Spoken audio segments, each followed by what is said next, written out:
سب سے پہلے یاد رکھیں کہ ولی کے دو مفہوم ہیں، ایک لغوی اعتبار سے ہے اور ایک ہماری شرعی اصطلاح کے اعتبار سے۔ اصطلاح کا مطلب کیا ہوتا ہے کہ ایک اگر آپ ڈکشنری کھولیں نا، اس میں جو مطلب لکھا ہوتا ہے وہ ہوتا ہے لغوی معنی۔ ڈکشنری کو لغت کہتے ہیں، اس کے اندر جو معنی لکھا ہوتا ہے اس کو لغوی معنی کہتے ہیں۔ اور اصطلاحی کا مطلب یہ ہوتا ہے کہ کسی خاص فن، کسی خاص شعبے سے وابستہ لوگ کسی لفظ کا لغوی معنی کے علاوہ کوئی اور معنی متعین کر لیتے ہیں، ٹھیک ہے نا، وہ کہلاتا ہے اصطلاحی مفہوم، اصطلاحی معنی۔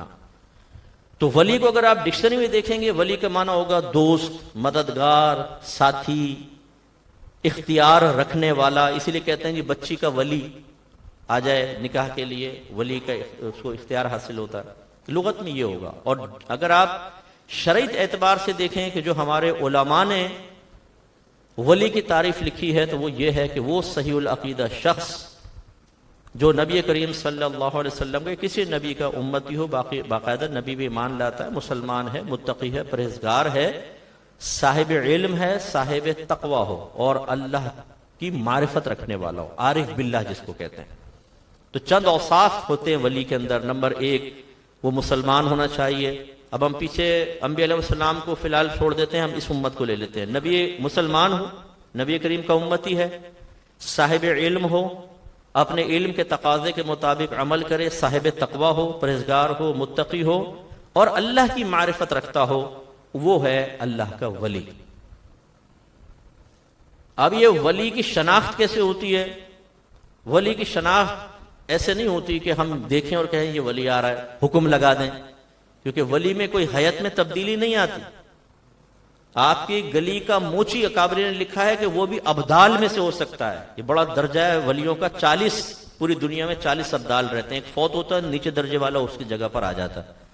تو فرماتے ہیں گلی کے کونے پہ بیٹھا ہوا موچی بھی ابدال ہو سکتا ہے۔ ولی لوگوں میں ایسے ہی گم ہوتے ہیں کہ پتہ ہی نہیں چلتے، بلکہ آپ کو حیرت ہوگی کہ بعض اوقات اللہ کے ولی کو یہ نہیں پتا ہوتا کہ میں ولی ہوں۔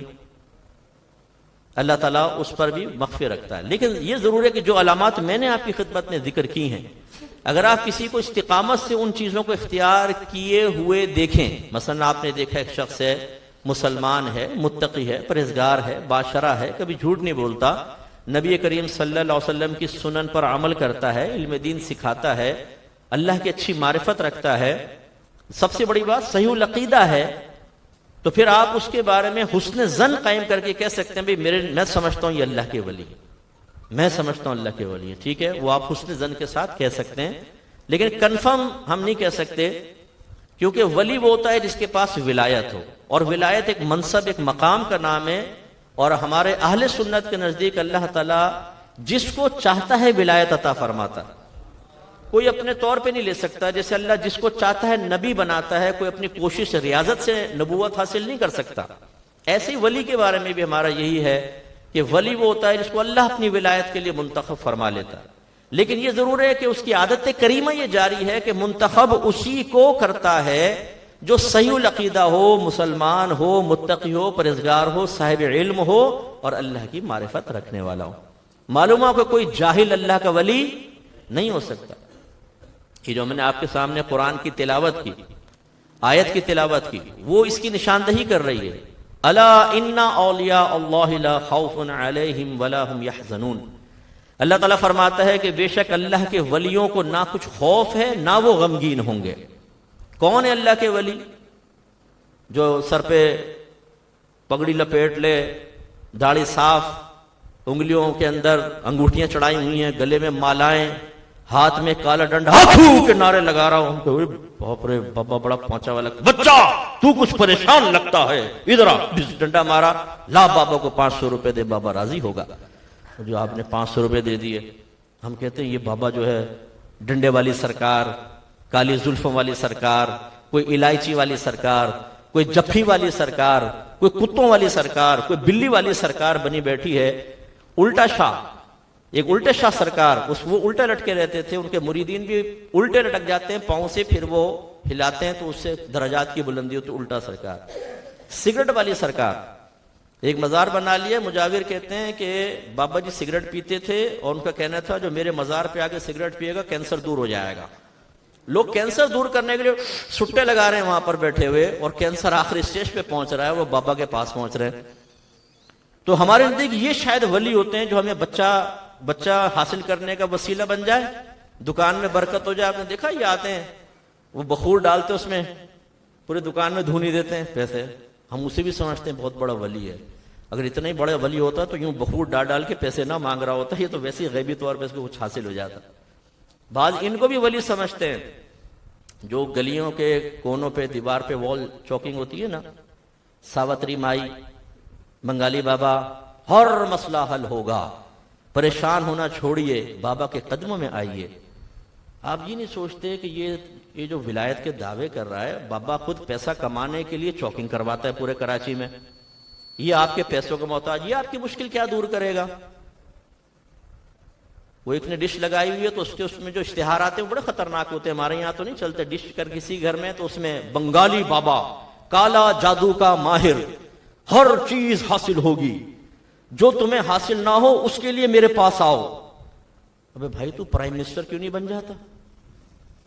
ایک تعویذ اپنے اوپر لگا، پی ایم بن جا، فوج بھی قابو میں کر لے، امریکہ پہ کر دے، ڈونلڈ ٹرمپ، اب تو خیر وہ جو بائیڈن ہے اس پہ کر دے جادو، وہ سارا قرضہ معاف کر دے، آپ کو اسلحہ دے دے، پڑوسی ملک کے اوپر کر دو، وہ آپ کے قدموں میں بچ جائیں، دوستی بڑھ جائے، سب کچھ ہو جائے، وہ کچھ نہیں کر سکتا۔ چل بھائی ڈینگی دور کر دے یار، کورونا وائرس ہی دور کر دے، کیوں نہیں گئے آپ کسی بابے کے پاس جو بڑے بڑے دعوے کرتا ہے جی کورونا دور کر دے؟ کورونا دور نہیں ہو سکتا، لیکن تمہاری ہر مشکل میں دور کر سکتا ہوں، محبوب تمہارے قدموں میں۔ ہمارے نامراد عاشقین فوراً قدموں میں گر جاتے ہیں، بابا فلاں کی بہن فلاں کی بیٹی میری طرف مائل ہو جائے، اس کے منگنی ٹوٹ جائے، اس کا نکاح ختم ہو جائے، اس فقیر کو خدمت کا موقع ملے، بابا آپ کو ایسا تعویذ دے دیں۔ شرم نہیں آتی ہم لوگوں کو ان باباؤں کے قدموں میں جا کر؟ اور بغیرت بابا وہ شادیاں توڑوا رہا ہے، وہ کہتا ہے کہ کون سی جدائی چاہیے، وہ اشتہار میں چلتا ہے، جدائی ہے کروانی ہے، بابا کو آزماؤ۔ اگر ہماری اسلامی حکومت ہو نا تو اس بابا کو چوک پہ الٹا لٹا کر ڈنڈے لگائے جائیں ایسے مقامات پر کہ 2 مہینے تک تو نارمل حالت میں لیٹ بھی نہ سکے، اتنے بدماش ہیں یہ لوگ۔ تو خلاصہ کلام یہ ہے کہ یہ ولی نہیں ہوتے۔ اللہ نے کیا فرمایا؟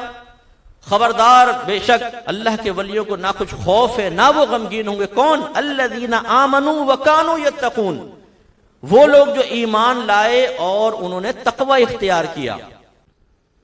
تو یہ اچھی طرح یاد رکھیں کہ اولیاء کی خود تعلیمات یہ ہیں کہ ولی وہی ہوگا جو اعلانیہ طور پہ کبھی کوئی گناہ نہیں کرے گا۔ اعلانیہ کی قید لگا رہا ہوں، یہ نہیں کہ آپ روزانہ کھڑکی سے جھانک رہے ہیں پیر صاحب کیا کر رہے ہیں، اور آپ کہیں جی دیکھ رہا ہوں گناہ کرتے ہیں کہ نہیں کرتے۔ یہ تجسس کا حکم نہیں ہے، ظاہر دیکھیں نا۔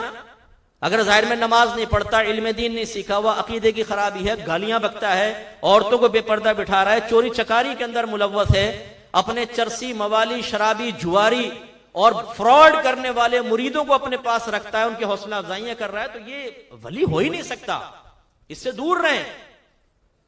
تو اب ہم خلاصے کی طرف آ کے اختتام کرتا ہوں میں۔ ولیوں کی تعلیمات چند چیزوں پر مشتمل ہے۔ انہوں نے 2 طرح تعلیم دی ہے، ایک قولی تعلیم اور ایک عملی تعلیم۔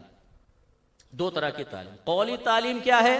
وہ قرآن و حدیث کو بیان کرتے تھے، وہ لوگوں کو فرائض کی طرف بلاتے تھے، واجبات کی طرف بلاتے تھے، گناہوں کو چھوڑنے کی طرف بلاتے تھے، انہیں قرآن سکھاتے تھے، حدیث سکھاتے تھے۔ اللہ گواہی دے رہا ہے، یتلو علیہم آیاتہ ویزکیہم ویعلمہم الکتاب والحکمہ۔ اپنے نبی کی شان بیان کرتے ہوئے اللہ تعالیٰ فرماتا ہے کہ یہ نبی ان صحابہ کے سامنے قرآن کی تلاوت فرماتے ہیں، ان کے ظاہر و باطن کو پاکیزہ کرتے ہیں اور انہیں کتاب اور حکمت سکھاتے ہیں۔ یہ ہے ایک ولی کا بھی کردار ہونا چاہیے، جیسا اللہ کے نبیوں نے کیا کہ وہ تھیوری بیان کرے، قول بیان کرے، اس کے بیانات ایسے ہوں کہ لوگ گناہوں کو چھوڑیں اور اصلاح کی طرف آئیں۔ اور دوسری تعلیم ہوتی ہے عملی تعلیم، جو کہہ رہا ہے وہ کر کے دکھائے، بعمل بنے۔ جیسے موسیٰ علیہ السلام فرمایا کرتے تھے، لوگوں نے کہا کہ ہم کیسے لوگوں کی صحبت اختیار کریں؟ فرمایا ایسے لوگوں کی صحبت اختیار کرو کہ انہیں دیکھو تو تمہیں خدا یاد آ جائے، ان کی گفتگو نہیں، ان کا عمل تمہیں نصیحت کرنے کے لیے کافی ہو، ایسے لوگوں کے ساتھ رہو، اور اگر وہ گفتگو کریں تو تمہارے علم میں اضافہ ہو، یعنی علم دین میں اضافہ ہو، ایسے لوگوں کو یہ ولی کی ایک پہچان ہوتی ہے کہ ولی جب بولے گا آپ کو سیکھنے کو ملے گا، ولی بولے گا تو آپ گناہوں سے توبہ کریں گے، اصلاح کی طرف آئیں گے، اور اس کا عمل اور کردار اور اس کی صورت و شکل ایسی ہوگی کہ آپ دیکھیں گے تو آپ کا دل چاہے گا کہ میں دین کی طرف آؤں، میں توبہ کروں۔ یہ گناہوں کے جاری سلسلے وقتی لذت تو دے رہے ہیں لیکن مجھے تباہ کریں گے، میں ان کو چھوڑ دوں، ان کو دیکھ کے ایسے خیال آئیں گے۔ اور ایسے اولیاء کی کمی نہیں ہے، دیکھیں آپ اطراف میں آپ کو نظر آئیں گے کہ آپ شکل دیکھیں گے کسی کی اور آپ کہیں گے کہ ہاں یار یہ اللہ کے ولی، پھر آپ ان کی صحبت میں رہیں گے۔ ایسا نہیں ہوگا کہ ایسی ادھر ادھر کی خالی باتیں، بلکہ باقاعدہ آپ کی اصلاح، آپ کی درجات کی بلندی کا سامان، یہی اولیاء اعظام کا طریقہ رہا ہے۔ ہمارے یہاں کہا جاتا ہے کہ بر صغیر پاک و ہند میں اسلام اولیاء کرام کی وجہ سے پھیلا۔ سنا ہے آپ نے؟ اولیاء کرام کی وجہ سے پھیلا، اولیاء کرام کی وجہ سے یقیناً پھیلا، اور انہوں نے دو طرح کی تعلیمات دی، نمبر ایک قولی، نمبر دو عملی تعلیم۔ یہ اس طرح پھیلا ہے، ایسے تو نہیں ہے اسلام پھیل جائے گا۔ اور آج کیا ویسا ہو رہا ہے؟ ویسا نہیں ہو رہا۔ تو اچھی طرح یاد رکھیں کہ پہلی بات تو یہ ہے کہ ولی اولیاء کی تعلیمات دو طرح پہ مشتمل ہے۔ یہ دوسری بات یہ ہے کہ تعلیمات اولیاء ہم تک پہنچ جائیں تو پھر ہمیں کیا کرنا چاہیے؟ دیکھیں، ولی عام لوگوں سے بلند و بالا ہوتا ہے، صاحب علم، صاحب تقوی، اللہ کی بارگاہ میں درجات بلند، اس پہ اللہ کی رحمتوں کو نزول ہوتا ہے، اللہ تعالیٰ اس کی غیب سے حفاظت فرماتا ہے، اس کے لیے رزق حلال کے دروازے کھولے جاتے ہیں، اسے اللہ تعالیٰ قناعت دیتا ہے، فرشتے اس کی مدد کے لیے آتے ہیں، وہ قبر میں جاتا ہے، اس کی قبر کو تحت نگاہ وسیع کر دیا جاتا ہے، وہ میدان محشر میں آئے گا، فرشتے اس کو پروٹوکول دیں گے، VIP پروٹوکول، وہ اللہ کی بارگاہ میں پہنچے گا، اللہ کی طرف سے اجازت ملے گی، وہ ہزاروں لوگوں کو انشاءاللہ شفاعت کر کے جنت میں لے جائے گا۔ پل صراط اس کے لیے ایسا ہوگا جیسے ایک بہت بڑا پل ہے، آرام سے گزرے گا اور جنت میں اعلیٰ مقام پائے گا۔ یہ کامل اولیاء کی شان یہ ہے۔ اب آپ کو مجھے چاہیے کہ ہمیں غور کرنا چاہیے کہ جو تعلیمات انہوں نے عام کی، یقیناً اس تعلیمات پر خود بھی عمل کیا تو یہ سارے انعام ملے، تو آپ اور میں کیا کر رہے ہیں؟ جواب ہی ملے گا کہ ہم صرف ان کے نام کا کھا رہے ہیں۔ ان کی تعلیمات کو قبول کرنے کے لیے آج خود ولی سے محبت کرنے والا تیار نہیں۔ محفل رکھ لیں، نعرے لگوا لیں، بریانی کے آخر میں ڈھکن ہٹائیں، دیکھ کے اوپر سے خوشبو پھیلے اور ہم کہیں یا غوث حق، مزہ آیا۔